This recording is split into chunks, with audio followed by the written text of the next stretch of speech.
ഇപ്പോഴും വിസ്മയം തീർക്കുമെന്നാണ് വി.ഡി. സതീശൻ എന്ന് പറയുന്ന പ്രതിപക്ഷ നേതാവ് പറഞ്ഞത്. വിസ്മയം തീർക്കൂത്രേ, വലിയ അത്ഭുതങ്ങൾ സംഭവിക്കുമെന്നും. അങ്ങനെ അത്ഭുതം സംഭവിക്കാൻ വേണ്ടി ശ്രമിച്ചിട്ടാണ് ആരെ പിടിച്ചത് പറഞ്ഞോ? വിസ്മയത്തിന്റെ ഭാഗമായിട്ട് ഒരാളെ പിടിച്ചു. ആരാ? ആർക്കും ഓർമ്മയില്ല, ആരും അറിയുന്നില്ല. ആരെയാ പിടിച്ചേ? ആയിഷ പോറ്റി. ആയിഷ പോറ്റി 10 കൊല്ലം പഞ്ചായത്ത് പ്രസിഡന്റായി, ജില്ലാ പഞ്ചായത്ത് പാർട്ടിയുടെ ഭാഗമായിട്ട് വന്ന ഉടനെ തന്നെ. അതിനുശേഷം 15 കൊല്ലം MLA ആയി.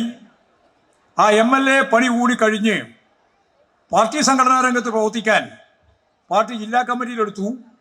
ആ ജില്ലാ കമ്മിറ്റിയിൽ അങ്ങോട്ട് പോയിട്ടേ ഇല്ല. ജില്ലാ കമ്മിറ്റിയിൽ പിന്നെ ഏരിയ കമ്മിറ്റിയിലേക്ക് എടുത്തു. ഏരിയ കമ്മിറ്റിയിൽ അങ്ങോട്ട് പോയിട്ടേ ഇല്ല. അപ്പോഴൊക്കെ അസുഖമാണ് എന്നാണ്. അസുഖം എന്താണ് എന്ന് ഇപ്പോഴെല്ലാവർക്കും മനസ്സിലായി.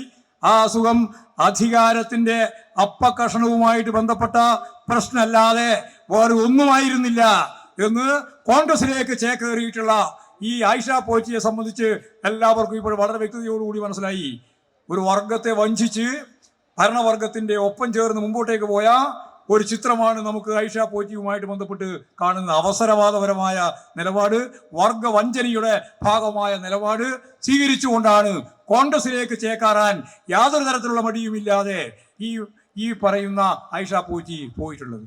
വിസ്മയം അതാണ്.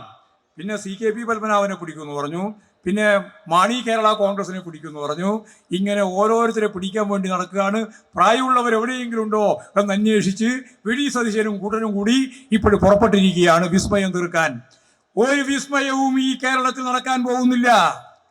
കേരളത്തിലെ ഇടതുപക്ഷ ജനാധിപത്യ മുന്നണി ഗവൺമെന്റ് വിസ്മയം തീർത്തുകൊണ്ട് ഒരു പുതിയ ചരിത്രം രചിച്ചുകൊണ്ട് ഇപ്പോഴും രചിച്ചത് 2ാം ടേമിലേക്ക് അധികാരത്തിൽ വന്നു എന്നുള്ളതാണ്. ഇനി രാജ്യത്തിന്റെ ചരിത്രത്തിലെ ഏറ്റവും പ്രധാനപ്പെട്ട ചരിത്രം രചിക്കുന്ന 3ാം ടേമിലേക്ക് ഇടതുപക്ഷ ജനാധിപത്യ മുന്നണി ഗവൺമെന്റ് ഈ രാജ്യത്തിലെ ജനങ്ങളുടെ ജീവിതത്തെ മെച്ചപ്പെടുത്താൻ വേണ്ടിയുള്ള പ്രവർത്തനത്തിൽ, അതുപോലെ തൊഴിലുറപ്പ് പദ്ധതി ഉൾപ്പെടെയുള്ള പദ്ധതികൾ ഫലപ്രദമായിട്ട് മുന്നോട്ടേക്ക് കൊണ്ടുപോകുന്നതിന് നിങ്ങൾക്കൊപ്പം നിന്ന് അതിശക്തമത്തായ പോരാട്ടങ്ങളിലേക്ക് ഞങ്ങളെല്ലാം നിങ്ങളൊപ്പമുണ്ട് എന്നും ഗവൺമെന്റ് നിങ്ങൾക്ക് വേണ്ടി നിലകൊള്ളുന്നു എന്നും ചൂണ്ടിക്കാണിച്ചുകൊണ്ട് ഈ പരിപാടി ഔപചാരികമായി ഉദ്ഘാടനം ചെയ്തതായിട്ട് അറിയിച്ചുകൊണ്ട് ഞാൻ എൻ്റെ വാക്കുകൾ ഉപസംഹരിക്കുക.